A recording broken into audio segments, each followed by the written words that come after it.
Hello everyone, and welcome back to my channel. Today we are talking about If You Could See the Sun by Anne Liang. Now this is another YA romance, and I will definitely be rating this a 5 out of 5 stars yet again from Anne Liang. This is my 5th book I have read by her, and every single time I fall in love with the characters, I fall in love with the writing, and I fall in love with the story. Now, this one starts, as I would say, is somewhat repetitive with her books. Obviously, academic rivals. Now, we see a different side of the academic, I would say, character in this because, yes, we have the male main character, Henry.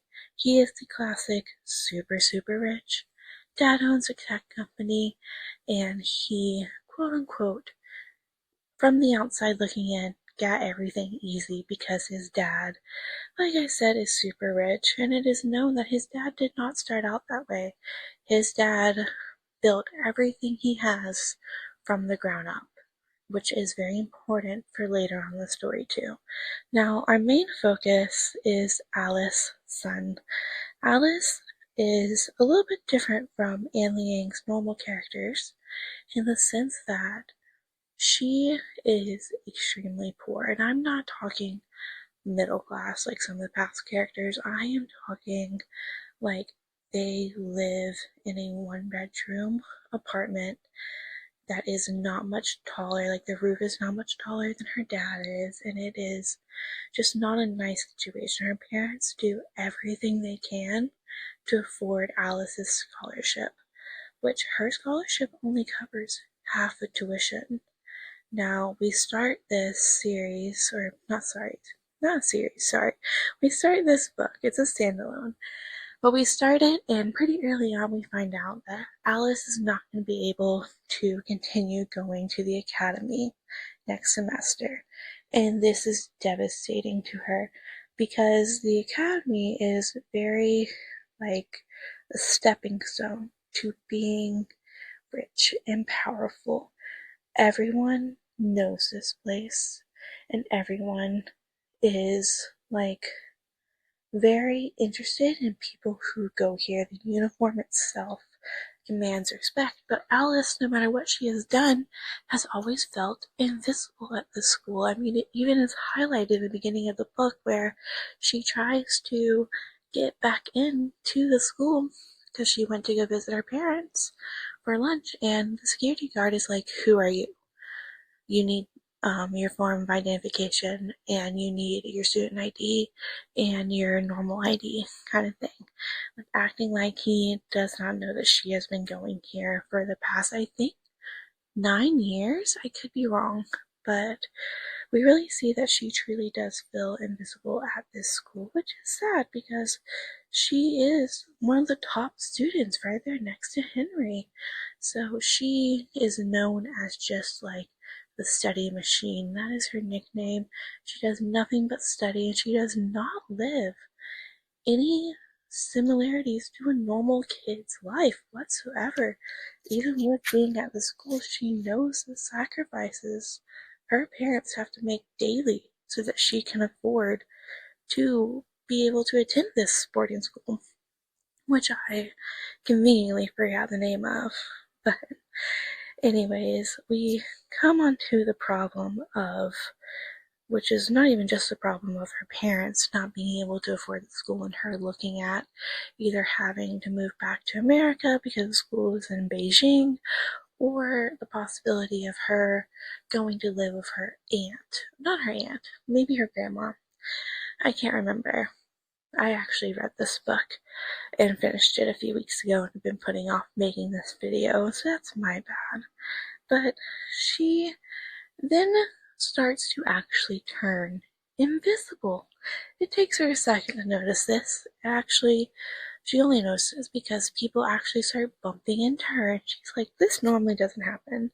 Normally people are at least respectful of where they are walking, but when people bump into her, they are truly acting like they cannot see anyone, that she is completely invisible and just not there, and that ends up being the case. Now, what is surprising that whenever this happens, her first instinct is to go to her academic rival, Henley Lou. And what is refreshing and reassuring for Alice through all this is Henry instantly believes her. He is like, yeah, I hear your voice, but I don't see you. So yes, of course you're invisible. Let me get on the internet and figure out what we can do. And he is like scouring the internet, which she has already done, so she's like, you won't find anything that I didn't find. And he's like, no, I might, you never know, but spoiler alert, he doesn't find anything. So they're trying to really solve what's going on with her and how to fix this. And during all this, Alice comes up with a genius idea, and the genius idea is an app where people can anonymously, oh goodness, sorry, hard word, anonymously submit requests for things they need. And she comes up with this idea because she's in the bathroom when one of the girls busts in there and starts crying. Now, she is currently invisible, so she's trying her best not to make a sound and not to draw any attention to herself, because if the girl looks into the stalls, she's going to see no one's there, but she's obviously going to know she heard a sound. But what Alice overhears from this phone conversation is that the girl is very, very upset at a guy. We assume that this guy is Justin, her reason ex,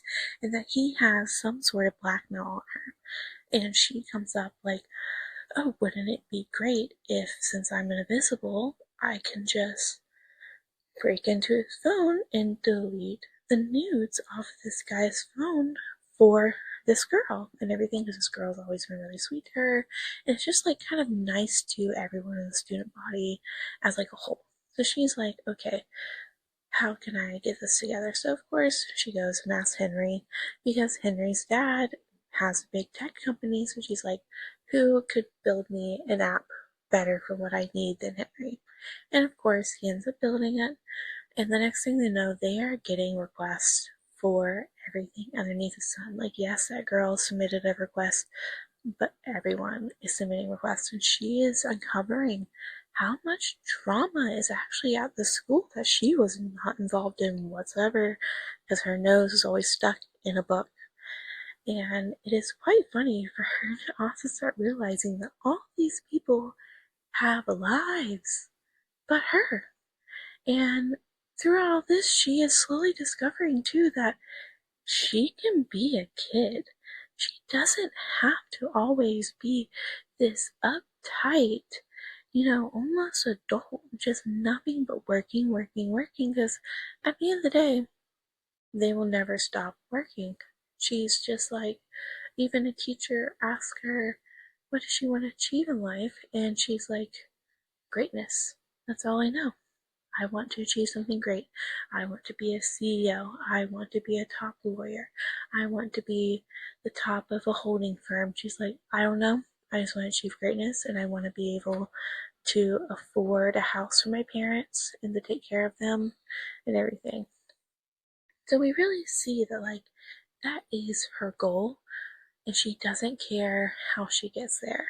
She just knows she needs to work her butt off here, make connections, make good grades, and get into a great school on a full scholarship, because she just knows like no one can afford, like her parents cannot afford a college or a university, or even they definitely can't afford an Ivy League whatsoever. So she is like, I need to know how I'm going to afford college. Because of course they are also charging for these Beijing ghost tasks. Now they're charging pretty much based on the riskiness of the task, how hard it is to pull off, and then there's also a tipping system after she pulls off the task. And throughout all of this, of course, her and Henry are getting closer, but she definitely sees it as more of a friendship. She remarks at one point, oh, I can't believe we used to hate each other, or something along the lines of, I'm so glad we can put aside our hatred and work on this. And he's like, hatred? We hate each other? Huh? And she's like, yeah, like you beat me at everything that's academic wise that I tried to do, and you even are like trying to beat me at running and literally every single thing we've ever done. You've always tried to win at me. He was like, I thought it was just a fun little game. And to her, it's not because her status at the school is what's keeping her there. She has the only scholarship that they offer, and it's only half. It only pays for half. It costs still like, I think it's like over 160 whatever their coin is. I cannot pronounce it, so I'm not gonna try because I don't remember. I think it's like RN something. It's abbreviation, so I'm just not even gonna, try and mess that up. But she definitely is more so just focused on the money aspect, where Henry's like, it's great spending time with each other. We can definitely tell that our boy Henry is falling first. She is more so focused on these tasks, getting them done, and making her money so that she can not only afford next semester, which she finds out they actually increase the price of it. So she needs to get about, I think it's like 10,000 or 20,000 more dollars before the deadline, but she also needs to keep this up so that she can afford college if she doesn't get a full ride scholarship. That's her worst fear. And so even as we're getting glimpses of Henry falling for her and even saying things like, oh, whenever she's invisible, he can tell whenever she's around because he can feel her presence, which is so adorable, but she does not really catch on to that because soon enough, yes, there comes a job that pays 1 million and that is going to solve all of her problems. Now, what is the job? Kidnapping. She has to kidnap another student. Now, this is for political gain. The student's father is in politics, and his political rival is paying her to kidnap him for just a few hours, and he's making it sound all innocent. Now, this is another student, too, hiring her. So, this other political person, the like rival of the first student we were talking about, tells his son to like help him with this, and his son is the one who hires the quote unquote Beijing ghost, which, as we know, is Alice. So she has been hired to kidnap someone. This is very, very, very morally gray for her. Definitely a dark, dark shade of gray. Because she's really trying to convince herself that, like, this is fine. I was never trying to be the hero. And if I have to be a little bit of a villain to get my way, then that's just the way of the world, you know? That's just how it's gonna have to work. So she like enlists the help of Henry, obviously, and tells him, and he's kind of like, are you actually gonna do it? And she's like, yeah, of course. And then he's like, I guess I'm involved in it too. Now, I did forget to mention throughout all this, she does end up telling her roommate slash pretty much the only friend she has there, Chanel, about this. And Chanel's helped through some stuff, but she decides not to tell Chanel about the kidnapping. She does not want Chanel to have to be involved in this and everything because Chanel's parents are also very important. Her mom's a model and her dad is like some huge finance guy or something. So she ends up going on this yearly trip they have, and during this trip is whenever she's supposed to kidnap the kid. She is supposed to somehow convince him to move from his room to this other room where they're going to hold him for an unsaid amount of hours. Now, in her mind, she's believing that they're not going to hurt him, they're not going to do anything. She's thinking he's just going to be stuck in this hotel room playing video games and watching movies. That's legit what she thinks is going to happen. So, whenever she feels herself turning invisible, she sneaks out of the hotel room and she goes and finds him in his room and leaves him a note and is like, go down here. Now, when she like follows him as an invisible person to this room, she notices these guys that she's like dropping it off with are not being gentle. Now she's making her way away from this room. she is getting second thoughts. She's like, really, like, what if they hurt him? And this is all my fault because I led him here. Like, I'm the one sending him to his doom. So, of course, she turns back. She knocks on the door while she's still invisible. The guys open up the door. They don't see her. She sneaks in. She sees that he is gagged and tied to a chair in the corner. And she's like, well, shit. They're not treating him nicely. I should have known. I was lying to myself. Yada yada. She helps him escape. Obviously. Now, this does end up backfiring on her because she ends up becoming not invisible during all this. So she ends up getting her butt kicked by these guys too, and while she's trying to help him escape, and they're running, and of course, thankfully, they run into Henry while trying to escape, and Henry ends up helping them be the reason that they're not hauled off in a car and taken away to a different location. And with all this backfiring, her not being visible anymore, guess what? She's caught on the cameras. Her parents are feeling ashamed of her. They take her out of school. There's possibly a lawsuit going to be against her because she's involved in a kidnapping. And everything is going south. Well, Henry shows up to her house. And she is embarrassed because it is just a little one-bedroom apartment. It's not big, and he is used to a lot more, and his head is basically hitting the roof as he is standing in there. It is not tall enough for him, and she is like, why in the world is Henry in my living room? It still, I don't think, is fully dawned on her at all that Henry could have feelings for her.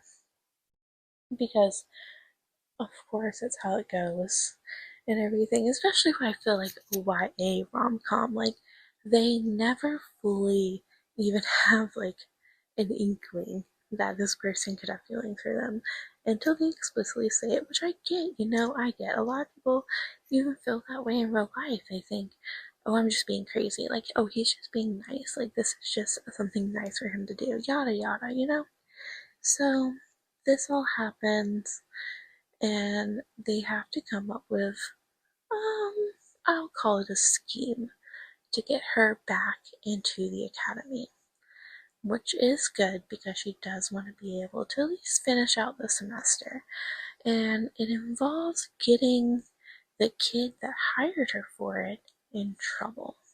Now, I'm not going to spoil how they do this for you, but it does involve some blackmail. And if I haven't said this already, which don't think I have in this video, this is like a very light spoiler review. Like, I do believe you can listen to this review and still read the book, because I have not told you anywhere near everything that happens. I am just going through it like it's some Spark Notes in a PowerPoint kind of thing. But I do genuinely love this book. I love the writing, and I love the way it played out, and I was really interested to see Alice develop her character and really find a way to love herself, because she was invisible because she believed herself to be invisible, not necessarily because that is the truth. And there is a quote that from the books I really want to highlight, and it says, to live well, you must learn to see yourself first. And that is what she learns to do, is to see herself and what she wants, to not dedicate everything in her life to her parents and kind of like paying back, everything that they've done and sacrificed for her, but to also live for herself as a kid and to learn to enjoy things and slow down a little bit. So I think this is a little bit more of a shorter review than what I normally do.